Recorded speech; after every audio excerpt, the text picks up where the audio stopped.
कृष्ण को इसलिए भजते हैं क्योंकि वो राधा रानी से जुड़े हुए हैं। राधा रानी ऐसे आ जाती है कि oh she was his lover. कर्ष्यति इति कृष्ण, जो सबको अट्रैक्ट करना जानता हो वो कृष्ण। राम का मतलब होता है जो हर जगह रमण करने वाला। ये दुनिया चलती ही स्वार्थ से है, मेरा क्या, मैं। चैतन्य महाप्रभु का इस धरती पर सिग्निफिकेंस क्या था? मुझे तैरने दे या बहना सिखा दे, मुझे अपनी रजा में रहना सिखा दे। जेनजी जिसको बोलते हैं, जो अपना कंपैरिजन राधा कृष्ण की प्रेम से करते हैं, उनको बहुत ज्यादा जरूरत है कि वो स्क्रिप्चर्स पढ़े। थोड़ा राधा रानी का सिग्निफिकेंस थोड़ा समझा सकते हैं? भगवान होने का प्रूफ दो।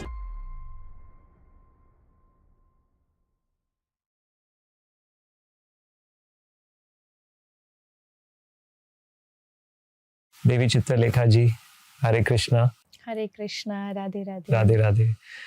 थैंक यू, आपने आपका टाइम दिया इस लेवल सुपरमाइंड पॉडकास्ट पे। हम बहुत लकी है कि आप यहाँ पे आए और मेरे पास बहुत सारे सवाल है, तो मैं आपको पूछने वाला हूँ। मैं आपके इंस्टाग्राम को मैं स्टॉक करते करते आया हूँ और अलग अलग चीज़ें। तो पहले तो मुझे पूछना है आपके टीके के बारे में। कभी कभार ये चंदन का टीका होता है, कभी कभार थोड़ा काला टीका होता है, तो क्यों ये दोनों के बीच में ये और अंतर क्या है? मैं गौड़िया संप्रदाय से हूँ, मतलब चैतन्य महाप्रभु की संप्रदाय, और हमारी संप्रदाय में, और सेकंड में एक ब्रजवासी हूँ। तो ब्रज में जन्म हुआ है, ब्रज में गोवर्धन में राधा कुंड, श्याम कुंड, ये ब्रज की मोस्ट ऑफ दी फेवरेट जगह है और बहुत यहाँ भक्ति से लोग जाते हैं। तो जो कभी कभी जो काला चंदन मैं लगाती हूँ वो काली रज है, मतलब काली मिट्टी है राधा कुंड की। उस कुंड की खुदाई होती है और उससे जो मिट्टी निकलती है।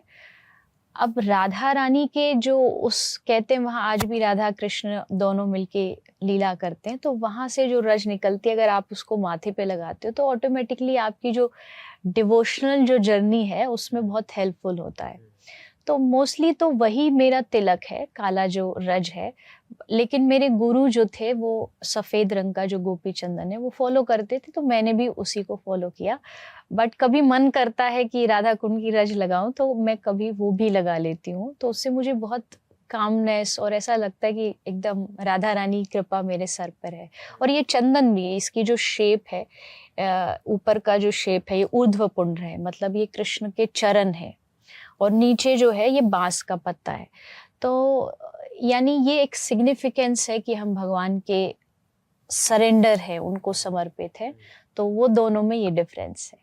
और जैसे आपने राधा रानी के बारे में कहा, नॉर्मल डिस्कोर्स में अगर पॉपुलर कल्चर में देखने जाए तो पहले मानते हैं कृष्ण भगवान को, बहुत सारे लोग मानते हैं कृष्ण भगवान को, राधा कृष्ण फिर आते हैं। ऑलमोस्ट लाइक एक राधा रानी ऐसे आ जाती है कि पॉपुलर कल्चर में ओ शी वॉज हिज लवर, या बहुत सारे मिसकंसेप्शंस ऐसे भी होते हैं या मिनिमल इंटरप्रिटेशन हो जाते हैं।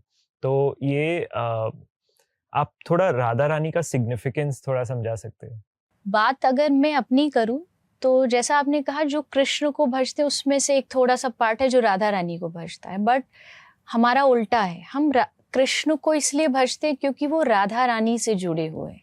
हमारा जो मेन रास्ता है, जो हमारी आराध्य है, वो राधा रानी है। क्योंकि जब आप डीपली पढ़ते हो तो आपको समझ आता है कि कृष्ण भी राधा रानी की आराधना करते हैं, इसलिए उनका नाम राधा है। जो राधा रानी को आराधते हो वो श्री राधा है। तो मेरा ऐसा मानना है, मैंने ऐसा सुना भी है बहुत संतों के मुंह से, कि डिवोशन में, भक्ति में स्पेशली, आपका जैसे नॉर्मल लाइफ में एक प्रमोशन होता है वैसे भक्ति में प्रमोशन होता है।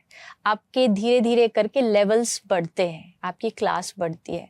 तो हमारे जो हिंदुइज्म है उसमें कुछ देवी देवताओं का लेवल है, उससे आगे कुछ भक्त है, उससे आगे कुछ भगवान है। तो जब आप देवी देवताओं की जो क्लास है, यानी उनकी जब आप पूजा आपकी कंप्लीट हो जाती है तो आपको ट्रांसफ़र करते हैं आगे, और आगे करने का मतलब होता है आप पहुंचते हैं भगवान शंकर तक, जो वैष्णवों में सबसे ऊपर माने जाते हैं। भगवान शंकर आपको कृष्ण तक पहुंचाते हैं, राम जी तक पहुंचाते हैं। डिफरेंट पाथ्स है, आप जिसको भजते हो। फिर भगवान कृष्ण जब उनको लगता है कि अब ये तैयार है, अब इसको एकदम जो हाई लेवल वाला जो प्रेम है वो समझाने की जरूरत है, तब वो भेजते राधा रानी के पास। वो मतलब हाईएस्ट है। नॉर्मल अगर आप दुनिया में भी बात करोगे तो प्रेम की जब भी बात आती है तो पहला नाम ही आता है राधा और कृष्ण, क्योंकि वहाँ प्रेम जो था वो एकदम सेल्फलेसली दोनों ने प्रेम किया। और वो इसलिए भी क्योंकि वहाँ शारीरिक प्रेम नहीं था। राधा रानी जो है वो कृष्ण का ही एक दूसरा रूप है। श्री चैतन्य चरितामृत में लिखा है कि एक आत्मा दुई देहधारी। मतलब कृष्ण ने सोचा कि सब दुनिया मुझे प्रेम करती है, मैं किससे करूं, मुझे भी तो कोई चाहिए जिसके लिए मैं थोड़ा बैठ के उसके बारे में सोच सकूं या उसका भजन कर सकूं। तो अपना ही रूप है उनका राधा, कोई अंतर नहीं। इसलिए मैं हमेशा कहती हूँ दोनों की शादी इसलिए नहीं हुई क्योंकि शादी के लिए दो शरीर चाहिए होते हैं, वो दो थे नहीं, वो एक ही आत्मा थी। और जो बात आप कर रहे हैं, जो पॉपुलर लोग आजकल खासकर जो जेनजी जिसको बोलते हैं, जो अपना कंपैरिजन राधा कृष्ण की प्रेम से करते हैं, उनको बहुत ज़्यादा ज़रूरत है कि वो स्क्रिप्चर्स पढ़ें या फिर किसी ऐसे मेंटोर से सुने जो ऑलरेडी राधा रानी के बारे में बहुत सारा कुछ जानता हो, पढ़ चुका हो। इसलिए मैंने कुछ कोशिश की है। पूरी 7 दिन की भागवत उसमें कृष्ण चर्चा होती है, बट उसमें कैसे भी मैं राधा रानी का जो तत्व है उसको थोड़ा थोड़ा लाने की कोशिश करती हूँ। एंड साल में 1-2 कथा मैं ऐसी करती हूँ जो पूरी की पूरी राधा रानी के बारे में, so people can understand, they can know, they can gain the knowledge कि क्या है राधा रानी। बट ये बहुत डीप कॉन्वर्जेशन है और इसको जानने के लिए आपको बहुत कुछ पढ़ना पड़ेगा। तो अगर किसी को राधा रानी के बारे में जानना हो, क्योंकि बहुत सारी लड़कियां भी होंगी जो राधा रानी से ज्यादा कनेक्ट कर पाए या ज्यादा डीपली कनेक्ट कर पाए, किसी को पढ़ना हो राधा रानी के बारे में, तो क्या स्क्रिप्चर्स पढ़ने चाहिए? स्क्रिप्चर्स हमारे गौड़िया संप्रदाय में है, जैसे एक बहुत थोड़ा डीप जरूर है क्योंकि राधा रानी है ही डीप, तो उनको जानने के लिए स्क्रिप्चर्स भी डीप है। एक बहुत अच्छा ग्रंथ है राधा रस सुधा निधि, उसमें पूरा जो है राधा रानी के को भगवान शंकर कैसे भजते हैं। अगर आपने सुना हो तो एक राधा कृपा कटाक्ष नाम से एक स्तोत्र आता है, तो उसमें क्या है, भगवान शंकर राधा रानी से कह रहे हैं कि कदा करिष्यसि हमाम कृपा कटाक्ष भाजनम, आप मुझ पर कब कृपा करोगी। तो यानी शंकर, नारद, ये सब राधा रानी को भजने वाले हैं।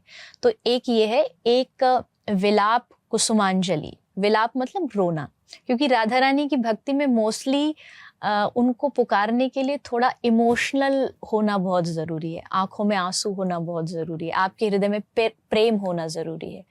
तो विलाप मतलब रोना, विलाप लोग फूल चढ़ाते हैं गुलाब का, कोई किसी का, तो इस ग्रंथ में रोने का मतलब भाव का पुष्प चढ़ाया गया राधा रानी को। तो ये कुछ ग्रंथ हैं, थोड़ा डीप ज़रूर है। या फिर जैसा मैंने कहा, हमारे ब्रज में बहुत सारे संत हैं जो राधा रानी को भजते हैं, उनसे सुनिए, उनकी वाणी में वो उन्हीं बातों को जो उसमें लिखी है उसको थोड़ा सा इजी वे में समझाएंगे, तो आप उनको सुन के भी थोड़ा जान सकते हो। तो राधा रानी से मुझे जाना है चैतन्य महाप्रभु पे, और जो आपका वंश है, चैतन्य महाप्रभु का वंश है, तो बहुत कम चर्चा होती है उनके बारे में। मतलब हम लोग जब भी प्रेयर्स करते हैं तो हम तो कहते हैं जय श्री कृष्ण चैतन्य प्रभु नित्यानंदा श्री अद्वैता गदाधरा श्रीवासदि गौरा भक्त वृंदा, तो वैसे तो हम करते हैं, लेकिन चैतन्य महाप्रभु का इस धरती पर सिग्निफिकेंस क्या था, क्यों आए थे, कैसे आए थे, और उन्होंने क्या काम किया था? एग्जैक्ट जो भी हमने पीछे बात की ना कि राधा रानी को हर कोई नहीं समझ सकता, उनके भाव को नहीं समझ सकता। तो एक बहुत छोटा सा एग्जाम्पल मैंने पढ़ा है कि एक बार कृष्ण के मन में आया कि मैं राधा बन के जाऊं। राधा रानी की जो सखी है, जिसको हम अपनी आध्यात्मिक भाषा में मंजरी कहते हैं, सहचरी कहते हैं, तो कृष्ण ने सोचा आज मैं राधा बन के जाता हूँ। तो उन्होंने पूरा अपना जो बाहर का जो दिखने का तरीका वो राधा रानी जैसा बना लिया। और ये अक्सर होता है ब्रज के भाव में, कभी कृष्ण राधा बन जाते, कभी राधा कृष्ण, तो बन के चले गए। तो बन के जब गए तो उन्होंने देखा कि जाके उन्होंने एक सखी को रोका, क्योंकि सखी जब देखती है राधा आ रही है तो वो हाथ जोड़ के खड़ी हो जाती है, लेकिन आज किसी ने उस तरफ ध्यान नहीं दिया। तो कृष्ण ने सोचा कहीं मेरा कोई मेकअप वगैरह तो खराब नहीं, तो उन्होंने देखा एग्जैक्ट वो राधा रानी जैसे दिख रहे हैं। तो उन्होंने एक सखी को रोक के कहा कि मैं तेरी स्वामिनी, मतलब मैं राधा। तो उसने हंस के वो चली गई आगे। देन सेकंड आई, उससे भी यही कहा। मतलब किसी ने भी यकीन नहीं किया। कृष्ण बार बार कह रहे हैं मैं राधा हूँ, मैं तुम्हारी स्वामिनी हूँ, पर कोई मानती नहीं। तो लास्ट में कृष्ण ने एक से पूछा कि तुम मानती क्यों नहीं हो कि मैं राधा हूँ? तो उसने हंस के कहा कृष्ण को कि कृष्ण तुम रूप तो राधा जैसा ला सकते हो, पर ये बताओ उनके जैसा स्वभाव कहाँ से लाओगे? क्योंकि राधा रानी कभी नहीं कहती कि मैं तुम्हारी स्वामिनी हूँ। वो हमको अपना मानती है, गले लगाती है, और तुम जब से आए हो यहाँ पे बस मैं, तो मैं वाली राधा नहीं हो सकती। राधा जैसा पहले दिल ला के देखो। तब कृष्ण ने सोचा कि ऐसा क्या है राधा के स्वभाव में, मैं भी तो देखूं। तो उन्होंने फिर कलयुग में आज से 500 साल पहले नवद्वीप में मायापुर धाम में बंगाल में चैतन्य महाप्रभु के रूप में इनकारनेशन उनका हुआ, जिसको हम मानते हैं कि उसमें जो बॉडी है, जो शरीर है, वो कृष्ण का है, लेकिन मन जो है वो राधा का है। कृष्ण जानने आए थे, हम सब ने वो कथा सुनी है। जब कृष्ण चले गए तो राधा रानी उनके लिए कितना विरह में रोती थी। तो वो क्या फीलिंग है वो जानने के लिए उन्होंने चैतन्य महाप्रभु का रूप लिया।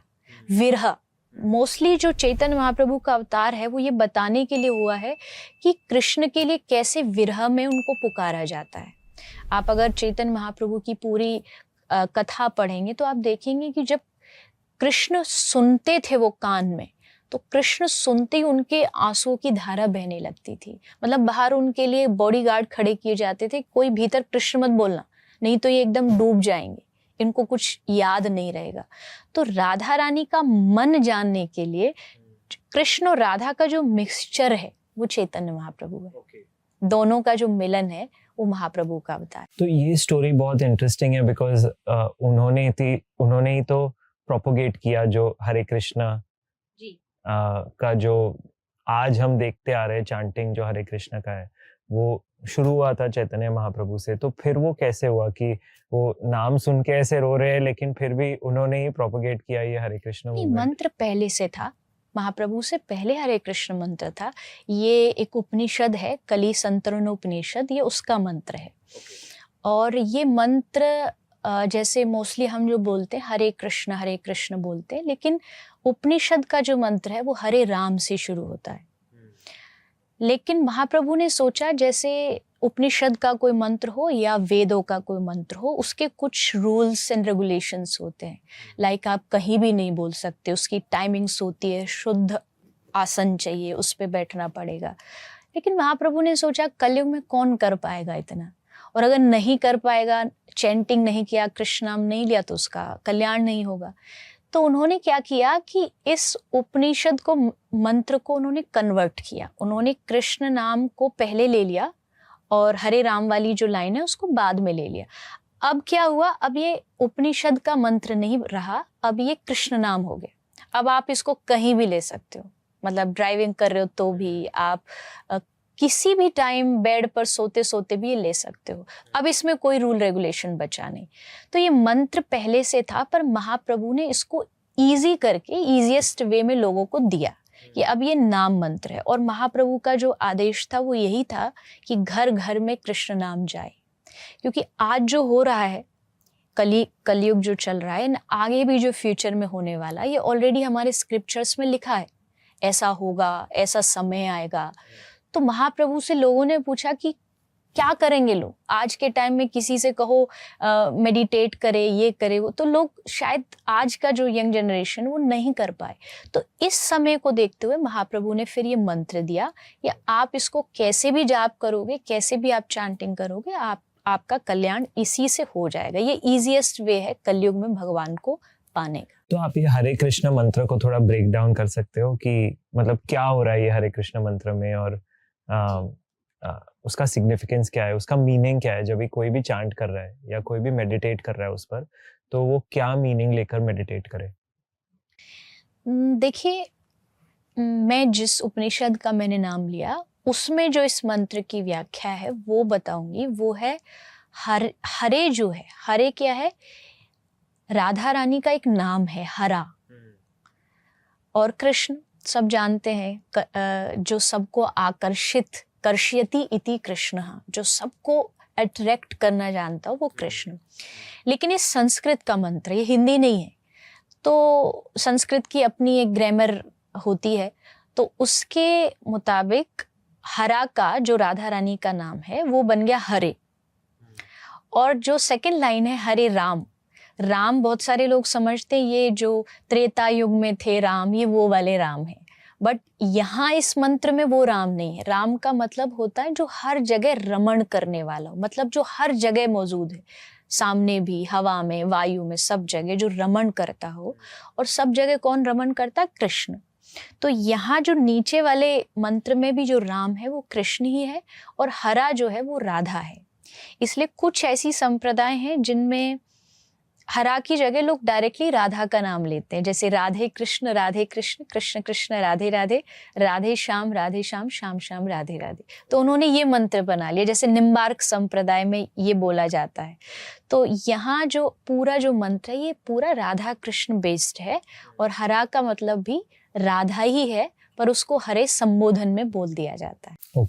ओके, बहुत इंटरेस्टिंग है। थैंक यू, आपने इतना बहुत डीप शेयर कर रहे हो आप मुझे एक्चुअली आपको सुन के ऐसा लग रहा है कि वो छठे अध्याय में ऐसा कहते हैं ना कि आप नेक्स्ट लाइफ में आपका सब जो इन्फॉर्मेशन है, नॉलेज है, आप लेके आते हो। तो आपकी जो थोड़े वीडियोस मैंने देखे जब भी आप बड़े हो रहे थे, तभी ऑलरेडी जितने उत्साह से आपके प्रवचन दे रहे थे और जैसे कथा दे रहे थे, तो ये सब पहले से है आप में इंफॉर्मेशन की आपको ऐसा लगता है कि हाँ मैंने कुछ पढ़ा नहीं है फिर भी आ रहा है, मतलब ऐसा होता है?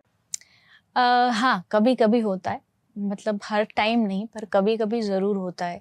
कुछ चीज़ें हमारी जो हमारा जन्म पिछला होता है उसकी हमारे पास अपने आप होती है। नो जस्ट मेरी फील्ड में, कोई भी कहीं भी हो, अगर उसका पूर्व जन्म का कुछ ना कुछ एक कार्मिक अकाउंट होता है तो उसको समझ आता है। लेकिन मैं ये नहीं कहूँगी कि मेरे पास कुछ चमत्कार है कि मुझे पीछे से याद आ जाता, नहीं, मैंने पढ़ा है और मैं अभी भी पढ़ती हूँ। शायद सारा जीवन पढ़ने, हम क्या बोलेंगे, मतलब अगर कुछ बोलना है या किसी को समझाना है तो हमें पढ़ना बहुत ज़रूरी है। हाँ, शुरुआती दौर में थोड़ा इतना नहीं समझ थी, जो सुना, संतों से सुना या जो कुछ थोड़ा समझ आ गया वो बोलना शुरू किया। लेकिन उसके बाद फिर लगा कि नहीं, पढ़ना ज़रूरी है। और मैं जिस चैतन्य महाप्रभु की परंपरा से आती हूँ, उस परंपरा में खजाना है, मतलब इतनी सारी डीप नॉलेज है। महाप्रभु की एक कथा है चैतन्य चरितामृत, जो कृष्णदास कविराज गोस्वामी ने लिखी है। अगर आप उसको भी एक बार पढ़ लेंगे तो आपका पूरा जो माइंड है वो एकदम खुल जाता है। और इतनी सारी डीप नॉलेज हमारे जो षड गोस्वामी हुए हैं, जीव गोस्वामी, सनातन गोस्वामी, उन्होंने इतना सारा परोस दिया है ना शास्त्र लेकर कि आपको कहीं भागना ही नहीं पड़ता, आपको सब कुछ उससे आंसर्स मिलते जाते। जिज्ञासा मेरे मन में भी होती है, जैसे मैंने मंत्र का मुझे भी नहीं पता था, फिर मैंने इस पर सर्च किया कि क्या है हरे का मतलब, राम क्या है, क्यों इसको उपनिषद का अगर मंत्र है तो इसको आसन पे बैठ के नहीं बोला जाता। तब मुझे धीरे धीरे सब चीज़ें पढ़ने में और समझ में आई। जो आपने सिग्निफिकेंस बताया ना हरे कृष्णा महामंत्र का, वो एग्जैक्ट सेम सिग्निफिकेंस हमारी जो हरे कृष्णा महामंत्र की जो सीरीज है केशव स्वामी महाराज ने, उन्होंने एग्जैक्टली यही बताया है। एक थोड़े अलग शब्द है लेकिन मुझे बहुत अच्छा लगा वो सुन के, और जो आपका जो इंटरप्रिटेशन था, जैसे आपने समझाया, वो आई एम श्योर ऑडियंस को भी बहुत अच्छा लगेगा। और एक और चीज मुझे जाननी थी कि आप मतलब आपने कहा कि एक एक एक शब्द आपने यूज किया, अनकंडीशनल लव। ओके, आज की टाइम में जो लोग, बहुत लोग चाहते हैं कि वो अनकंडीशनल लव कर सके, किसी और के साथ अनकंडीशनल लव कर सके, या जो सोसाइटी में जो कंट्रीब्यूट कर सके अनकंडीशनली। तो क्या हमें लिमिट कर रहा है ये अनकंडीशनल लव से? एक तो पहले क्या है ये अनकंडीशनल लव, और क्यों हम लिमिट हो रहे हैं कि हम अनकंडीशनल लव दे नहीं पाते? देखो, मैं बहुत क्लियर शब्दों में बोलूंगी कि अनकंडीशनल लव जो होता है ना, वो इस मटेरियल वर्ल्ड में होना बहुत ज़्यादा मुश्किल है, क्योंकि ये दुनिया चलती ही स्वार्थ से है। कोई भी रिश्ता हो उसमें कुछ ना कुछ हमें चाहिए सामने वाले से। इवन यहाँ तक कि कोई पेरेंट्स हो, कोई आपका पार्टनर हो, कोई भी रिलेशन आप ले लीजिए, हर एक आदमी को सामने वाले से कुछ चाहिए होता है और इट्स वेरी नॉर्मल। इसमें हमें कुछ भी गलत नहीं मानना चाहिए। जैसे बहुत सारे लोग कहते हैं अरे सब स्वार्थी हैं। हाँ है, ये दुनिया चल ही इसीलिए रही है क्योंकि यहाँ स्वार्थ है। अदरवाइज तो यहाँ कौन किससे बात करता, कौन किससे रिश्ता बनाता। तो ये गलत नहीं है। मैं अनकंडीशनल लव की अगर बात करूँ तो मुझे ऐसा लगता है ये जो निस्वार्थ प्रेम है ना, ये सिर्फ भगवान से हो सकता है और संसार में किसी से नहीं हो सकता। हाँ, एक काम हम कर सकते हैं कि हम अपना रेशो कम कर सकते हैं। एकदम आप ये चाहो कि कोई संसार में एकदम अनकंडीशनल लव हो जाए, नहीं होगा, बट रेशो कम कर दीजिए। रेशो कम का मतलब आप हर चीज में जितना सोच रहे हो अपने बारे में, उसको 50% घटा के ये सोचिए कि अगर आपको इस रिलेशन में, आपको इस संबंध में रहना है, आप इसको क्या दे सकते हो। और ये जो अनकंडीशनल लव है ना, ये आता डिवोशन से। जब तक आपके भीतर अध्यात्म नहीं होगा, आप स्वार्थ वाली बुद्धि से ही सोचोगे, मेरा क्या, मैं। धर्म क्या सिखाता, आप, वहां मैं थोड़ा सा कम हो जाता, खत्म हो जाता, ये नहीं कहूंगी, ये कहना ही गलत है कि मैं खत्म हो जाना, ये हर किसी के बस की बात नहीं है। एक नॉर्मल इंसान के लिए वो बैलेंस कर सकता है। अनकंडीशनल लव के लिए आपके जीवन में डिवोशन होना बहुत ज़रूरी है। जब आप भक्ति को समझने लगते हैं तो भक्ति आपको ये सिखाती है, मैं कृष्ण को भजती हूँ तो मुझे पता है कि कृष्ण ने ये कहा है अपने ब्रज में, अपने माता से, अपने पिता से, अपने सारी गोपियों से कि मैं तुम्हारे लिए जीता हूँ। भले मैं रहूँ द्वारिका, रहूँ मथुरा में, लेकिन मेरा मन तुम्हारे पास है। और वहाँ के जो लोग थे उन्होंने भी कृष्ण से ऐसा ही प्रेम किया। बट अब जब मैं ये बात करूंगी तो लोग कहेंगे वो तो भगवान थे, हम तो इंसान हैं।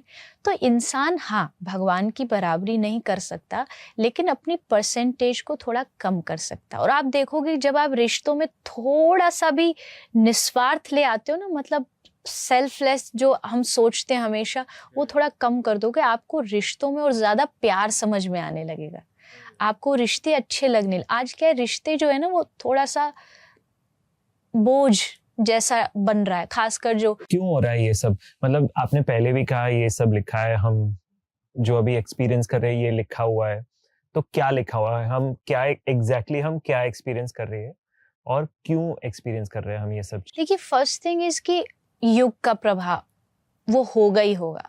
कलयुग को कोई लाख कोशिश करे इसको सतयुग नहीं बना सकता, क्योंकि युग नाम ही इसलिए पड़ा, सतयुग, त्रेता, द्वापर, कलयुग, क्योंकि यहाँ अपने अपने कुछ सिम्टम्स होते हैं और वो होंगे। इसमें भी कोई ये कह दे कि मैं एक भागवत प्रवक्ता हूँ, अगर मैं ये कह दूँ मैं कथा से, सत्संग से सारी दुनिया बदल दूंगी, इट्स नॉट पॉसिबल। हाँ, हम बैलेंस कर सकते हैं, जितना अधर्म है उतना हम धर्म को लाएं तो एक बैलेंस बना रहेगा। तो पहली चीज तो यह है कि युग धर्म, ये एक शब्द है, युग धर्म, युग अपना धर्म दिखाता है। सेकंड थिंग इज कि आजकल बाहरी डिस्ट्रैक्शन इतना ज्यादा हो गया है, स्पेशली सोशल मीडिया। यहाँ पर इतना ज्यादा लोगों को इंस्टेंट सेटिस्फेक्शन का एक आदत पड़ गई है, हर चीज उनको इंस्टेंट चाहिए, इंस्टेंट लर्निंग, इंस्टेंट ये, इंस्टेंट रिलेशनशिप। तो उसमें क्या हो रहा है कि यहाँ आदमी 2 मिनट में किसी से बात की और फिर धीरे धीरे बोर हो गया। एक जो आजकल सिस्टम चल रहा है, पार्टनर में कह लीजिए या दोस्ती में कह लीजिए, वहाँ लोग बहुत जल्दी बोर हो जाते क्योंकि उनको रियल मीनिंग ऑफ रिलेशन नहीं पता है और वो उनको सोशल मीडिया सिखा रहा है, वो उनको बता रहा है कि ऐसा करो, हर चीज़ आपको तुरंत मिल जाएगी, लेकिन जब नहीं मिलती तो फिर वो उस चीज़ से एकदम बोर हो जाते हैं। तो ये 2 कारण मुझे मोस्टली लगते हैं। तो युग धर्म है, चेंज होगा ही होगा, लेकिन आज की जो जनरेशन है उसको सोशल मीडिया के माध्यम से चीज़ों को बहुत जल्दी बोर होना सिखा रही है और वो दिख रहा है। उसके कारण आज की जनरेशन इतना ज़्यादा डिप्रेस्ड हो गई है क्योंकि उनके भीतर पेशेंस नहीं है ना। तुरंत खो देंगे पेशेंस को, कामनेस कहीं नहीं बची, हर चीज़ उनको इंस्टेंट चाहिए। तो अगर ये चीज़ें उनको घर में सिखाई जाएं, इसको हटा के, सोशल मीडिया को हटा के, अगर थोड़ा सा टाइम स्कूल में या उनके घर की पेरेंटिंग में दिया जाए कि उनको पेशेंस पहले से सिखाया जाए, तो वो रिलेशंस का असली जो मीनिंग है वो सब। तो पेशेंस कोई कैसे कल्टिवेट कर सकता है? क्योंकि आपने एक लाइन ड्रॉ किया है कि डिप्रेशन हो रहा है क्योंकि पेशेंस नहीं है। वो आपका एक समेशन हो गया ऑलमोस्ट। तो कोई पेशेंस कैसे कल्टिवेट कर सकता है अच्छी तरह से यंग एज से? यंग एज से पेशेंस करने के लिए मैं हमेशा एक बात कहती हूँ, आप ही सोचिए। चलो मैं आपसे क्वेश्चन करती हूँ, हमारे आज की जो एजुकेशन सिस्टम है उसमें सारे सब्जेक्ट्स हैं, उसमें करिकुलम एक्टिविटीज़ हैं, उसमें गेम्स है, स्पोर्ट्स है, अध्यात्म कहाँ है? अगर आप बच्चों को स्पिरिचुअल नॉलेज नहीं देंगे तो पेशेंस कहाँ से आएगा? अध्यात्म क्या करता है? अध्यात्म आपको काम बनाता है, अध्यात्म आपको चीज़ों को रियलाइजेशन जो है वो अध्यात्म से मिलती है। सब चीज़ है, जैसे फॉर एन एग्जाम्पल हमें पता था कि सूरज है, हमें पता था धरती है, बट वो घूमती है, ये टाइम आया जब हमको रियलाइज हुआ।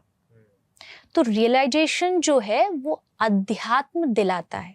And second thing is spirituality जो है वो हमें एक विजन देती है, एक नज़रिया देती है, देखने का तरीका देती है।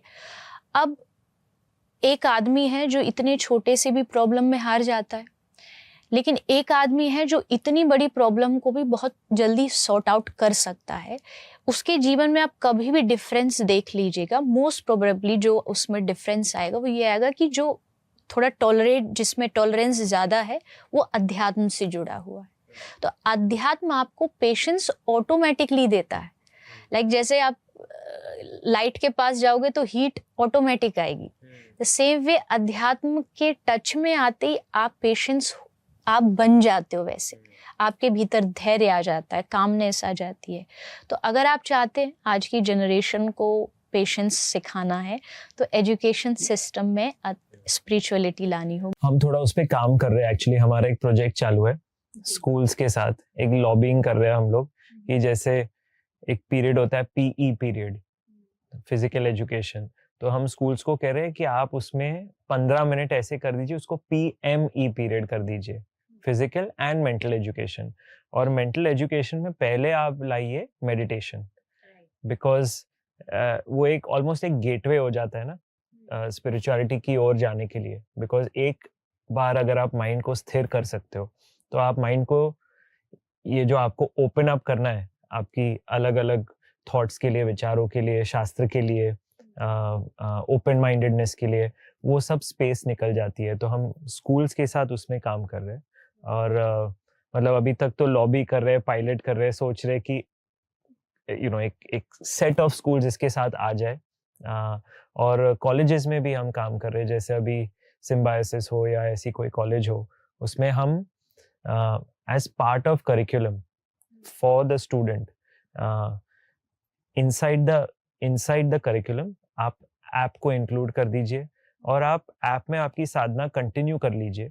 जितना आपने कंटिन्यू कर लिया, जितना आपने रेगुलर मेंटेन किया, जितना आपने स्ट्रीक रेगुलर मेंटेन कर दिया, उसके साथ आपको कॉलेज के साथ एक मेंटल फिटनेस का भी एक सर्टिफिकेशन आ जाता है। तो मतलब ये हमारा छोटा सा अटेम्प्ट है कि क्योंकि एजुकेशन सिस्टम में घुसना बहुत ज़रूरी है, जैसे आपने कहा। बिल्कुल, ये बहुत अच्छा इनिशिएटिव। और देखो काउंसलर्स होते ही हैं आज, लेकिन क्यों ना उस काउंसलर क्या कर रहे हैं, प्रॉब्लम आने के बाद सोल्यूशन दे रहे हैं, पहले से प्रॉब्लम ही ना आए अगर उसकी कोशिश जैसे आपके द्वारा इनिशिएटिव किया जा रहा है ये किया जाएगा तो वहाँ उसकी ज़रूरत नहीं पड़ेगी। ये चीज़ें इसीलिए आई क्योंकि यहाँ प्रॉब्लम्स जो शुरू हो रही है वो जो शुरुआत है उसको रोकना पड़ेगा। और वो शुरुआत जैसे आप ये कर रहे हैं, ऐसे ही धीरे धीरे जब एजुकेशन सिस्टम में ये आएगा, एंटर होगा धीरे धीरे, और ये होना ही चाहिए।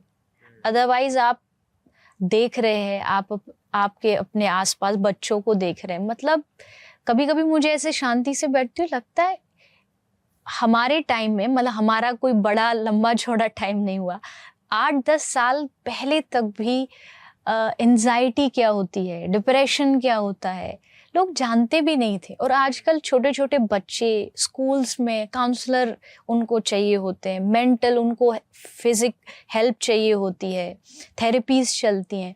तो ये क्यों हो रहा है? और आगे और ज़्यादा होगा, जितना ये सारी मटेरियलिस्टिक चीज़ें बढ़ रही हैं, ये भी बढ़ेगा। मेंटल हेल्थ धीरे धीरे खराब होगी। तो अगर वो खराब हो रही है तो उसका जो रूट कॉज है वो पकड़ना चाहिए। रूट कॉज यही है, लैक ऑफ स्पिरिचुअल नॉलेज जो दी जा रही है। अगर वो जैसे आपके थ्रू, और लैक ऑफ पेशेंस तो है ही आज के बच्चों में। तो वो चीज़ें अगर हम सॉल्व कर देते हैं तो हाँ, बहुत सारे माध्यम है। मतलब हमारा ये छोटा सा कंट्रीब्यूशन है, जैसे काउंसलर्स के साथ भी हम काम कर रहे हैं। तो काउंसलर्स के साथ हमारा एक प्रोग्राम है कि अगर, और इसमें ये काफ़ी सक्सेसफुल चल रहा है, क्योंकि अगर काउंसलर वो क्योरेटिव साइड पे आ जाते हैं, तो जब भी काउंसलर, हम ऐप की पार्टनरशिप काउंसलर के साथ भी कर रहे हैं कि वो अपने पेशेंट्स को डेफिनेटली गाइडेंस तो दे सकते हैं, हीलिंग दे सकते हैं, लेकिन उसके साथ ये एक प्रैक्टिस अगर स्थापित कर सके कि ये एक प्रैक्टिस आप कर लीजिए साथ में, बिकॉज ये आपकी पेशेंस को बढ़ाएगा, आपके मेंटल फिटनेस को बढ़ाएगा, और उससे आपका मेंटल हेल्थ बढ़ जाएगा। और ये हमारे पास भी एक्चुअली, जैसे मैं मतलब पॉडकास्ट पे तो बोल सकता हूँ because I am follower of Shri Krishna, so I am new follower of Shri Krishna, I would say student of Bhagavad Gita, and I am okay. मतलब मैं देखता हूँ कि पहले मैं थोड़ा झिझकता था इसको ऐसे बोलने के लिए, बट ऐसा अभी कुछ रहा नहीं, और you know I am devoted. तो मेरी एक सिंपल गोल है कि कितने हाथों में हम ये प्रैक्टिस ला सके, कोई भी मेडिटेशन प्रैक्टिस हो, बिकॉज शायद वो हरे कृष्णा महामंत्र हो या ओम मंत्र हो, या हमारे ऐप में हमने बुद्धिस्ट मंत्र भी लाए। रणवीर जी ने जो इंट्रोडक्शन टू मेडिटेशन सीरीज की है, that is devoid of any देवता और any you know, it's a mindfulness practice जो लेके आए वो। तो हमारा यही मिशन है कि हम कितने हाथों में ये पहुंचा सके। और एक्चुअली जब आप बात कर रही थी ना, तभी मुझे एक ऑलमोस्ट एक फीलिंग आया कि जैसे आपने बोला कि जितना अधर्म हो रहा है उतना हम धर्म करें, तो ये एक छोटा सा अटेम्प्ट है कि ये धर्म के साइड से थोड़ा आ जाए, थोड़े और हाथों में आ जाए, और फिर ही एक बैलेंस आ जाएगा। तो वो एक्चुअली, अगर आज तक जो आपकी कहानियां सुनी, आपने जो सिग्निफिकेंस समझा है, वो सब तो अच्छा है, लेकिन ये मुझे लगा कि ये मेरे लिए एक पर्सनल मैसेज आया आपके थ्रू। और आप जो काम कर रही है उसमें भी मैंने देखा है कि अभी बहुत सारे यूथ जुड़ रहे हैं। जैसे एक बार तो हम बात कर रहे हैं कि ओके, पेशेंस कम हो रहा है, लेकिन सोशल मीडिया के जरिए ये भी दिख रहा है कि बहुत सारे लोग अपनी स्पिरिचुअल जर्नी में प्रोग्रेस बहुत फास्ट कर रहे हैं, एडवांस कर रहे हैं, और जुड़ना चाहते हैं। जैसे अगर मैं मतलब मैं खुद का एग्जांपल लूँ, तो I am also example of that, क्योंकि अभी मेरे 36 इयर्स की एज होगी, और सिर्फ मैं मेडिटेशन कर रहा हूँ 6 साल से। और मुझे पहले 4 साल लगे सिर्फ नॉन मंत्रा बेस्ड मेडिटेशन या नॉन शास्त्र बेस्ड लर्निंग मेडिटेशन, और फिर मैं शास्त्र में आया। तो आप ये भी देख रहे हैं कि ये प्रोग्रेशन बहुत फास्ट हो रहा है, तो ये क्यों हो रहा है, और क्या आपने ऑब्जर्व किया है इसके बारे में? हो रहा है, मैंने भी ऑब्जर्व किया है, हो रहा है। आज के बच्चों को कुछ कुछ चीज़ें समझ आ रही है, जिन तक ये चीज़ें पहुंच रही। बहुत सारे ऐसे भी हैं जो चाहते हैं, लेकिन अभी तक उनके पास प्रॉपर जो नॉलेज है वो पहुंची नहीं है। इसलिए उनको लगता है कि अध्यात्म ये तो बहुत बोरिंग काम है, मतलब ये तो बूढ़े पुराने लोगों का काम है, क्योंकि उन्हें अभी शायद वो जो चीज़ समझने वाली है वो उन तक आई नहीं है। वो इसलिए ये चेंज थोड़ा थोड़ा आ रहा है आज की जनरेशन में, क्योंकि उन्होंने सब कुछ करके देख लिया। लाइक वो मूवीज में चले गए, जाते हैं, थोड़ी देर खुश होते हैं, जैसे घर आते हैं फिर से डिप्रेस्ड। उन्होंने सारे जो भी आज की मटेरियल जो ज़िंदगी है उसमें जो जो चीज़ें हाई क्लास मानी जाती है वो सब करके देख लिया, but at the end result कुछ नहीं आया, मतलब ज़ीरो पे थे, ज़ीरो पे ही खड़े हैं। ये चीज़ समझने में थोड़ा टाइम लगता है। क्या होता है, कभी कभी मैच्योरिटी लेवल एक समय पे आता है और तब आपको समझ आता है, या तो दुनिया के धक्के खा के समझ आता है कि नहीं, यहाँ ये लाइफ का एक बहुत बड़ा पार्ट है, ये मुझे करना ज़रूरी है। और देखो, जब तक आप किसी चीज़ का टेस्ट लेते नहीं हैं, आपको कैसे पता लगेगा वो कैसा है? आप सिर्फ बाहर से देख देख के बोल रहे हो नहीं अध्यात्म बोरिंग है, अध्यात्म बोरिंग है। आप एक बार ट्राई तो करो। मैं एक वीडियो भी मैंने बनाई थी, आपने सब कुछ ट्राई करके देख लिया, अब एक बार अध्यात्म भी ट्राई करके देख लो, तो उसमें कुछ आपका लॉस नहीं होना है। शायद क्या पता वहाँ आते ही आपको उसका एक टेस्ट चढ़ जाए और आप उसको फॉलो करने लग जाएं। तो वो चीज़ आज ये बहुत इंपॉर्टेंट चीज कही है आपने कि एटलीस्ट इसका आप एक टेस्ट ट्राई कर लो। टेस्ट ट्राई करो। जैसे वो मिठाई वाला आपको चखाता है ना, सारी वैरायटीज है, अध्यात्म भी चखो। और जब चखोगे तब आपको क्या चीज समझ आएगी, जीवन में पैसा जरूरी है। जीवन में जो आजकल लोग, आज की जो यंग जनरेशन जो चाहती है कि बहुत नाम हो जाए, बहुत लोग आगे पीछे फॉलोअर्स हो, मुझे लगता है ये सारी चीज़ है आपकी लाइफ में, लेकिन ये सब जो चीज़ है ना, ये ज़ीरो का काम करती है और अध्यात्म काम करता है एक का, वन। ज़ीरोज़ हैं ज़रूरी, लेकिन उनकी वैल्यू कब होगी, जब आगे एक होगा। यानी मटेरियल चीज़ ठीक है, वो है लाइफ में, लेकिन जब तक उसके आगे अध्यात्म नहीं खड़ा होगा तब तक उसकी कोई वैल्यू नहीं है। उस ज़ीरोज़ की वैल्यू करने के लिए आपको एक का होना ज़रूरी है। हमारे पास बहुत अच्छा घर है, लेकिन आप लोगों को देखते होंगे, मैं तो शायद मुझे लगता है मैं एक दिन में कितने सारे नए लोगों से मिलती हूँ, हर स्टैंडर्ड के लोग होते हैं। मैंने सबके भीतर देखा, मतलब हर आदमी एक ही प्रॉब्लम लेकर के आ रहा है और उसको लगता है कि मेरे पास कोई मतलब ऐसी सुपर पावर्स हैं कि मैं हाथ करूं और वो ठीक हो जाएंगे। तो मैंने क्या एनालाइज किया कि चाहे कोई एक मिडिल क्लास आदमी हो, चाहे कोई फाइनेंशियली बहुत अच्छा हो, कुछ भी हो, हर आदमी के लाइफ में उसके मुताबिक उसके लेवल्स की प्रॉब्लम है। कोई अगर स्टूडेंट है तो उसकी लाइफ में स्टडी लेवल्स की प्रॉब्लम है, कोई जॉब है तो जॉब वाले की अपनी प्रॉब्लम है, कोई बिजनेस कर रहा है बिजनेस वाले की, जो टॉप हाई क्लास पे भी बैठे ना, उनकी उतनी ही बड़ी प्रॉब्लम्स हैं। यानी कि परफेक्ट लाइफ किसी की नहीं है। लेकिन अध्यात्म क्या करेगा, यहाँ पर एंट्री होती है अध्यात्म की। अध्यात्म कभी भी आपके दुखों को दूर नहीं करता। ये सबसे बड़ा जो मिथ है लोगों के मन में कि मैं आध्यात्मिक बन जाऊंगा, वो गाते ना भक्त जनों के संकट क्षण में दूर करे। भगवान ट्रांजैक्शनल हो जाता है, भगवान दुख दूर नहीं करते।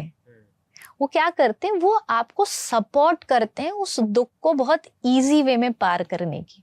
ये लोग भूल जाते हैं, उनको लगता है कि मंदिर पूजा पाठ ये हमारे सारे दुखों से छुटकारा है, और इसीलिए जब उनको छुटकारा नहीं मिलता तो बहुत जल्दी उनका जो विश्वास था भगवान से वो तुरंत उठ जाता है कि भाई पहले तो मुझे भगवान पे भरोसा था और अब नहीं है। क्यों नहीं है? क्योंकि वो स्वार्थ से आए थे, काम बना नहीं तो लौट गए। लेकिन जहां आपको अध्यात्म की वैल्यू समझ आएगी कि अध्यात्म आपको सपोर्ट करता है, मेंटली आपको सपोर्ट करेगा, और वो आज की सबसे ज्यादा जरूरत है। तो अध्यात्म की तरफ जो जनरेशन आज जा रही है वो बहुत अच्छी चीज है। मुझे लगता है कि टाइम के हिसाब से समझ आ गया तो बहुत अच्छा है। आप अपनी लाइफ को, अपने जीवन को बहुत स्मूथली जी पाओगे अगर इस चीज को आप समझ गए तो। और इसमें बहुत एक इम्पॉर्टेंट चीज़ है, बिकॉज बहुत सारे लोग इस पे काम कर रहे हैं। तो कल मैं एक क्रिएटर्स कॉन्फ्रेंस में गया था, तो वहाँ पे एक और मेरे फ्रेंड है साइबर ज़ील, उनका यूट्यूब चैनल है, उनके आई थिंक करीबन 20 लाख लोग फॉलो करते हैं उनके यूट्यूब चैनल को। तो लोगों को इस एक ज़्यादा इसमें डीप लाना, जैसे आपका भी बहुत सारा काम है जो आपने समझाया है कि आप स्पिरिचुअलिटी के वाई को एक्सप्लेन करती हो। ये मैंने बहुत सुना अभी कि लोग कहते हैं कि नाउ एक ऐसा एक ऐसे जंक्चर पे आ गए कि जैसे आपने कहा कि लोग एक पाठ पूजा करते या रीति रिवाज करते, लेकिन एक एक्सपेक्टेशन के साथ, एक स्वार्थ के साथ। अभी एक नया फेज आ रहा है कि जो वाई है उसको एक्सप्लेन करना है, वाई। और क्रिएटर्स भी कह रहे हैं कि अभी ऑडियंस बहुत स्मार्ट हो गया कि उसको एक वाई अंडरस्टैंड करना है। जैसे आपने भी आपके एक वीडियो में कहा है कि माला में 16 बीट्स क्यों है, 17 क्यों नहीं? तो 16 बीट्स क्यों है, ये थोड़ा एक डेमोन्स्ट्रेशन कर लेते हैं कि आप थोड़ा एक वाई एक्सप्लेन कर दीजिए, और फिर एक ये वाई का अप्रोच क्यों आ रहा है? नहीं, पहली चीज तो देखिए, लॉजिक चाहिए आज के टाइम में सबको, चाहे वो यंग जनरेशन हो या कोई पुराने लोग हो, उनको लॉजिक चाहिए होता है चीज़ों का। लेकिन मैं एक चीज़ मानती हूँ कि स्पिरिचुअलिटी जो है ना, ये प्रूफ से ज़्यादा एक्सपीरियंस बेस्ड है। यहाँ प्रूफ भी कभी कभी गलत हो जाते हैं, एक्सपीरियंस ज़्यादा चलता है। क्योंकि हर चीज़ कभी कभी ऐसी होती है ना, वो प्रूफ के लिए नहीं होती। लाइक अब आप तर्क करने लग जाओ कि मैंने हवा को नहीं देखा, मैं कैसे मानूं, प्रूफ करिए। उसका प्रूफ नहीं होता है, एक्सपीरियंस करिए। आज के टाइम में मैं खुद कहती हूँ, जैसे आपने कहा, मैं खुद बोलती हूँ कि आज के लोगों को वाई चाहिए होता है, लेकिन ये भी समझना बहुत ज़रूरी है, कुछ चीज़ें एक्सपीरियंस बेस्ड होती हैं। अगर आप एक्सपीरियंस करने लगोगे, आपको वाई की ज़रूरत नहीं है। अब बहुत सारे लोग बोलेंगे कि भगवान होने का प्रूफ दो। मैं आपसे कहूँ कि भगवान अगर दिख नहीं रहे तो क्या इसका मतलब उनका एग्जिस्टेंस नहीं है? दिखने वाली चीज़ तो, अब आपको मैं बड़ा दुखी हूँ आज, तो दुख मुझे तो नहीं दिखाई दे रहा, बट दुख होता है ना, इमोशंस होते हैं। इमोशंस भले आप किसी लैब में जा करके उन इमोशंस को प्रूफ नहीं कर सकते, बट इमोशंस होते हैं। तो भगवान भले आपको ना दिखे, लेकिन एक्सपीरियंस करोगे। मेरा जो मेन जो लाइन है वो ये है कि प्रूफ से ज़्यादा एक्सपीरियंस करने की कोशिश करो। मतलब एक सीधा जाकर के किसी भी चीज़ को तर्क मत करो। कई चीज़ें हमें इसलिए भी माननी चाहिए क्योंकि वो हमारी परंपरा में है। जैसे आपने कहा 16 जो राउंड्स होते हैं हमारे परंपरा में माने जाते हैं कि आपको 16 माला जाप करनी है। 108 बीज होते हैं एक माला में। अब हम 108 बीज होते हैं। तो अब क्या है, अब ये जो चीज़ है ना, इस पे तर्क नहीं करना चाहिए। वो क्यों नहीं करना चाहिए? अब 109 क्यों नहीं है?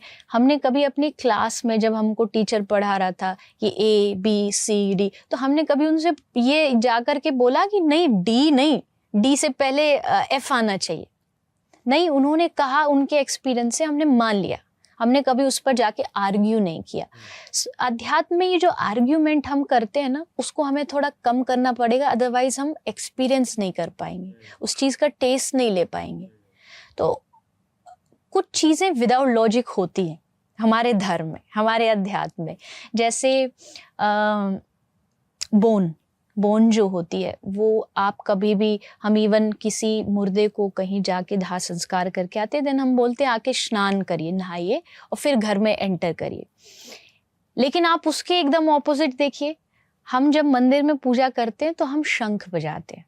अगर उस शंख को देखा जाए तो वो समुद्र से एक क्रिएचर है जिसके द्वारा वो बनता है। तो अब उसको अगर आप लॉजिकली कहेंगे कि ये गलत है, तो हम उस पर आर्ग्यू नहीं कर सकते। ये हमारे ऋषियों ने एक परंपरा बनाई है और हमें उसे फॉलो करना चाहिए विदाउट एनी आर्ग्यूमेंट्स। उन्होंने कहा है इसलिए करना है। हमेशा भी वाई की जरूरत नहीं होती। एक लेवल तक वाई तक जाइए, बट उसके आगे अगर आप हर चीज में और खासकर अध्यात्म में आर्ग्यू करेंगे तो आप फेल हो जाएंगे। श्रद्धा एंड समर्पण बहुत ज्यादा जरूरी है। और समर्पण कहता है कि मैंने छोड़ दिया, मतलब अपनी लाइफ, अपना सब कुछ उनके ऊपर छोड़ दिया। अब वहां पर वो गिराए, मुझे तैरने दे या बहना सिखा दे, मुझे अपनी रजा में रहना सिखा दे। मतलब भगवान से ये मांगना चाहिए कि सुख दुख खत्म करो, ये नहीं, जो तेरी मर्जी हो, मुझे वैसा बना दे, मुझे वैसे ही रहना, मैं शिकायत करना खत्म कर दूं। मुझे आध्यात्मिक व्यक्ति का एक ये भी लगता है, एक एंगल है, जब वो शिकायतें करना खत्म कर देता है। और जो साधारण आदमी होगा, वो देखो आप हर चीज में शिकायत करेगा, और दुनिया से भी उसकी शिकायत होगी और भगवान से भी शिकायत होगी। और जो आध्यात्मिक होगा, उससे मैं कथा में बोलती हूँ, आप एक नॉर्मल इंसान से पूछो कैसे हो, तो बोलेगा हाँ बस टाइम पास कर रहे हैं, मतलब उसको अपनी लाइफ से सेटिस्फेक्शन नहीं है। और आप किसी आध्यात्मिक आदमी से पूछो कैसे हो, तो चेहरे पे मुस्कुरा के एकदम हंस के बोलेगा बड़ी मौज में, भगवान की बहुत कृपा है।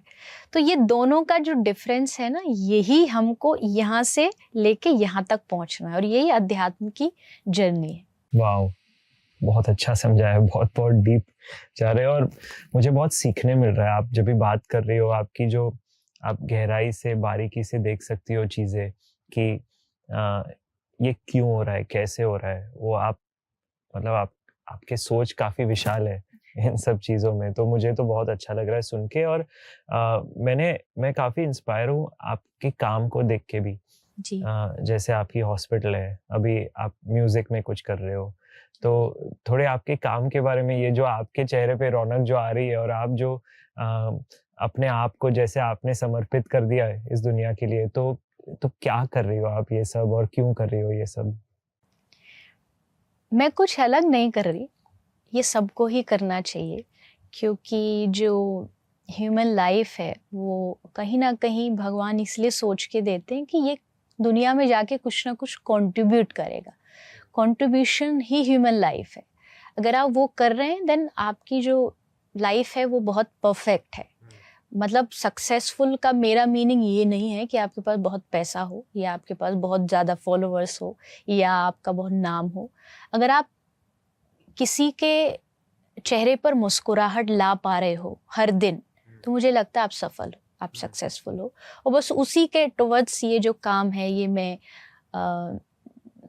क्योंकि मैं कथाओं में जाती थी, तो हर एक शहर में भारत में एक गौशाला ज़रूर होती है, वहाँ पर गायों की सेवा होती है, तो लोग लेके जाते थे। तो वहाँ जाके जब मैंने देखा कई बार कि कोई पशु है एकदम बीमार पड़ा हुआ है, गाय बीमार पड़ी है, मैंने पूछा कि इनका क्या, तो बीमार है बट ट्रीटमेंट नहीं है कहीं पर भी। गवर्नमेंट हॉस्पिटल होते लेकिन वहाँ कोई भी फैसिलिटीज़ नहीं है। तो फिर मेरे मन में आया कि कुछ करना चाहिए, स्पेशली जो ये जो प्राणी है जो बोल नहीं सकते। तो बस एक छोटा सा एक मन में संकल्प लिया, और फिर इस हॉस्पिटल की शुरुआत हुई। शुरुआत हुई गायों से, क्योंकि जैसा आपने कहा, मैं कृष्ण को और कृष्ण का नाम लेती गाय तो याद आती है, और शास्त्रों में भी गाय का इतना महत्व है। तो गाय से शुरुआत की, पर फिर और भी वहाँ और भी जो एनिमल्स हैं वो आने लगे। तो फिर मन में आया कि प्राणी तो प्राणी है, कोई भी हो, और उसकी सेवा करनी चाहिए।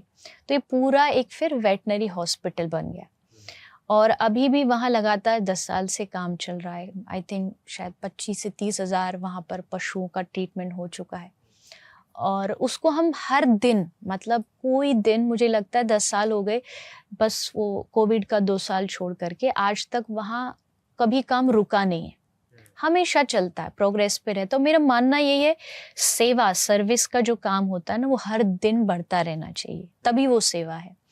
तो अभी भी हम उसको और एक्सटेंड करने का प्रयास, कोशिश कर रहे हैं कि ज़्यादा से ज़्यादा हम एरिया जो है वो कवर कर पाएँ, वहाँ पर दूर दूर तक गाय आ सकें।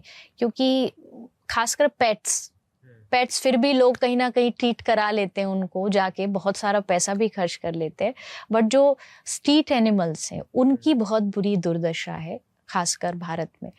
तो उनके लिए मेनली ये जो है वो फ्री ऑफ कॉस्ट है, क्योंकि उनका कोई ओनर ही नहीं। तो लोग कंट्रीब्यूट कैसे कर सकते हैं आप कंट्रीब्यूट के लिए बहुत सारे माध्यम है, स्पेशली मैं कथा करती हूँ, वहाँ लोग आते हैं, कंट्रीब्यूट करते हैं। और हमारा जो जीएसडी एनिमल हॉस्पिटल के नाम से हर प्लेटफॉर्म पर अवेलेबल रहता है, तो वहाँ पर बहुत सारे लोग उसमें कंट्रीब्यूट करते हैं। Okay okay.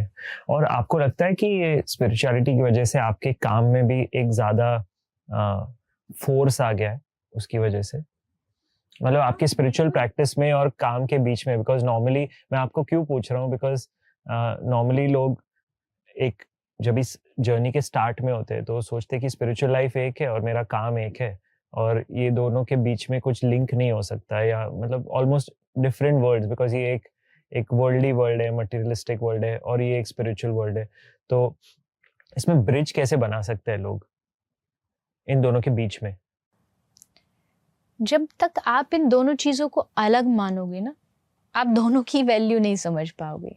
मान लीजिए मैं एक जॉब करने वाला आदमी, अब उस जॉब में आप स्पिरिचुअल जो अपना थिंकिंग है वो कैसे ला सकते हो कि मैं जॉब करूँगा और जॉब करने के बाद मुझे जो इनकम होगी मैं उस इनकम के माध्यम से या फिर अपने फिजिकल माध्यम से भी, जहाँ कोई ऐसा काम हो रहा है सर्विस का, भले वो कोई ऑर्फन एज होम हो या ओल्ड एज होम हो या फिर गौशाला हो, मैं वहाँ जा कर के अपनी तरफ से कंट्रीब्यूट करूँगा।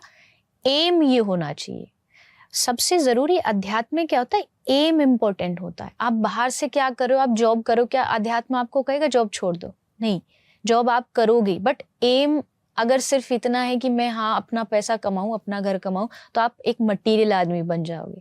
लेकिन जब आपने सोचा कि नहीं मैं इससे कंट्रीब्यूट करूँगा, सोसाइटी को करूँगा, कुछ लोगों को करूँगा, तो अपने आप ही आप आध्यात्मिक बन जाते हो। एक बहुत सुंदर सा लाइन है नरसिंह मेहता की, जिसको गांधी बापू बहुत गाया करते थे, बहुत प्रसिद्ध है। वैष्णव जन तो तेने कहिए जे पीर पराई जाने रे। तो मेरे लिए मुझे लगता है ये लाइन काफ़ी है ये बात जानने के लिए कि आप स्पिरिचुअल कब माने जाओगे, जब आपके मन में किसी के प्रति काइंडनेस आ जाती है, दया आ जाती है कि उसका भला होना चाहिए, उसका अच्छा होना चाहिए, तब आप अपने आप ही आध्यात्मिक बन जाते हो। तो ब्रिज बनाने का जो मेन काम है वो ये है कि आप अपना मोटो अच्छा रखिए। अगर आपका एम अच्छा होगा बिजनेस का, अपनी इवन फैमिली का, आप फैमिली में रहते हो तो क्या आप स्पिरिचुअल नहीं हो सकते? अब मतलब आपके पार्टनर हो, बच्चे हो, सब कुछ हो, लेकिन आपको ये सोचना है कि इन लोगों को भी मुझे भगवान से जोड़ के रखना है। तो अगर आप वो लेके चल रहे हो तो आपको कुछ भी नहीं छोड़ना। लोगों को लगता है अध्यात्म में छोड़ना पड़ता है। अध्यात्म में छोड़ना कुछ नहीं है, अध्यात्म में बस एक्स्ट्रा पकड़ना है। जो भी, चाहे वो आप भगवान का नाम कह लीजिए, क्योंकि मैं नाम में रुचि ज़्यादा रखती हूँ, तो आप वो अगर पकड़ लेते हैं तो आपको छोड़ना कुछ नहीं है। आप बस भगवान को पकड़िए, अपने आप आपकी जो स्पिरिचुअल प्रोग्रेस है वो होने लग जाएगी। लास्ट मुझे पूछना था कि काफ़ी ऐसे सुनने में भी आता है कि सेल्फ रियलाइज्ड और गॉड रियलाइज्ड, ये दो स्टेजेस होते हैं कि आई गेस एक इंटरप्रिटेशन ऐसे करूँ कि आदमी अपने सेंसेस पे काबू कर सके तो वो सेल्फ रियलाइज हो जाता है, और फिर वो श्रद्धा से कूद पड़े तो फिर वो गॉड रियलाइज हो जाता है, और उसमें भी काफ़ी स्टेजेस होते हैं। तो ये सेल्फ रियलाइज गॉड रियलाइज का अंतर क्या है, और हम और ऊपर ऊपर कैसे पहुंच सकते हैं हमारे स्पिरिचुअल जर्नी में? देखिए, सेल्फ रियलाइजेशन जब आपको हो जाएगा, जिस दिन आपको हो जाएगा कि जैसे एक बहुत पॉपुलर क्वेश्चन है, हु एम आई, जिसका आंसर आपको कोई गूगल नहीं दे सकता, वो आपको खुद को खोजना पड़ता है। जब आप खुद को पहचान लेते हैं, देन ऑटोमेटिकली आप भगवान को भी जानना शुरू कर देते हैं। दोनों एक दूसरे से कनेक्टेड ज़रूर है, या एक ये भी कह सकते हैं कि जब आप भगवान को रियलाइज कर लेते हैं तो आपको अपना पता चल जाता है। जैसे मैंने चैतन्य चरितामृत का नाम लिया तो उसमें एक पद्य लिखा है कि कौन हूँ मैं, मेरा अस्तित्व क्या है। तो उसमें लिखा है कि जीवेर स्वरूप होए नित्य कृष्णदास। मतलब ये हमारा असली इंट्रो है। कौन है हम कृष्ण के दास है, आज से नहीं हमेशा से। ये समझते ही आपको समझ आ गया मैं कौन हूँ, आई एम द सर्वेंट, और भगवान कौन है, ही इज़ द ओनर मेरी लाइफ का, मेरी हर चीज़ का। तो ये दोनों से कनेक्टेड हो गया, क्योंकि जब आप अपने आप का वैल्यू समझ लेते, पोजीशन समझ लेते कि मैं किस पोजीशन पर हूँ, तो सेकंड सामने वाले की पोजीशन आपको अपने आप पता चल जाती है। तो ये दोनों एक दूसरे से इंटरकनेक्टेड है, लेकिन इन दोनों से कनेक्शन बनाने के लिए आपको एक मीडिएटर चाहिए, और वो यहाँ पर एंट्री होती है गुरु की, जो आपका मेंटोर होगा, स्पिरिचुअल मेंटोर जो होगा, वो आपको गाइडेंस देगा इन दोनों के बीच में ब्रिज बनाने का। क्योंकि जब आप खुद को समझ लेते हो, जैसे मैंने ये शब्द कहा कि मैं भगवान का दास हूँ, लेकिन ये समझाने के लिए आपको एक प्रॉपर गाइडेंस चाहिए। सिर्फ मैंने कह दिया और आप तुरंत नहीं मान लेंगे, तब फिर गुरु की एंट्री होती है। और वो आध्यात्मिक गुरु आपको भगवान का भी एक प्रॉपर स्वरूप बताता है कि कौन है भगवान, और आपका अपना स्वरूप बताता है। और अगर आप इन दोनों चीज़ों में आगे बढ़ना चाहते हो, तो जैसे मैंने कहा 2 तरीके हैं। अगर आपकी इंटरेस्ट है मेडिटेशन में, आप उसके हिसाब से चलिए। लेकिन अगर आपके गुरु कहते हैं कि आपको किसी दूसरे माध्यम से, जैसे इसमें थोड़ा सा आपको हेल्प करेगा पढ़ना, स्क्रिप्चर्स जब आप पढ़ेंगे तो अपने आप भगवान कौन थे, कृष्ण कौन थे, भगवत गीता पढ़िए। जैसा आपने कहा आपका प्रोसेस चल ही रहा है, लेकिन जस्ट वो रीडिंग के लिए मत पढ़िए, उसका डीप नॉलेज जान करके पढ़िए। कभी भी भगवत गीता एक बार पढ़ने से समझ नहीं आएगी, उसको आप बार बार रिपीट करना पड़ेगा। तब आपको कृष्ण ने जो अर्जुन को समझाया कि सर्वधर्मान परित्यज्य मामेकम शरणम, तो यहाँ तो कृष्ण पूरी बाह फैला के कह रहे हैं, और जस्ट नॉट अर्जुन को कह रहे हैं, वो सबको कह रहे हैं कि तुम आओ मेरी शरण में, डरो मत। आज का आदमी जो डरता है धर्म के नाम पे, अध्यात्म के नाम पे, कृष्ण कह रहे तुम आओ मेरी शरण में, मैं तुमको सब डर से मुक्त करूंगा, निर्भय करूंगा। तो ये जो प्रोसेस है ये थ्रू स्क्रिप्चर्स जाएगा या थ्रू गुरु जाएगा। तब आप धीरे धीरे अपना भी और जो गॉड को जो रियलाइजेशन है वो भी आप कर पाए। आई थिंक आज बहुत सारा सीखने को मिला, और मुझे लग रहा है कि आज ये पॉडकास्ट एंड हो रहा है, मुझे लग रहा है कि होपफुली एक और मौका मिले नेक्स्ट टाइम, थोड़े सालों के बाद, जब भी मैं अपने लेवल को रेस कर सकूं। क्योंकि यहाँ तक तो मेरे क्वेश्चंस जो आए आपने बहुत अच्छी तरह से आंसर कर दिए, और जैसे मैंने कहा बहुत गहराई से आंसर कर दिए, और जो आपका व्यू है वो बहुत वाइड है। तो मतलब मैं आपको थैंक यू बोलना चाहूँगा। थैंक यू मुझे वेरी भी वेरी बहुत मच। अच्छा लगा, क्योंकि सामने वाले के भीतर जब होता है बहुत सारे अच्छे थॉट्स होते, क्यूरियोसिटी होती है, तो बताने वाले को भी अच्छा लगता है। तो even I am so happy कि हमारी आई एम आज होपिंग कि conversation, if I am able to see you after a few years, my level of questioning should also improve, so that मैं और रस ले सकूं। But thank you. और मैं प्रार्थना करूंगा कि आप लाखों करोड़ों मेन एंड स्पेशली विमेन के लिए आप एक रोल मॉडल की तरह, एक people should revere you, I hope, and I will pray for that. Thank you so Thank much, you. बहुत बहुत धन्यवाद। Thank you.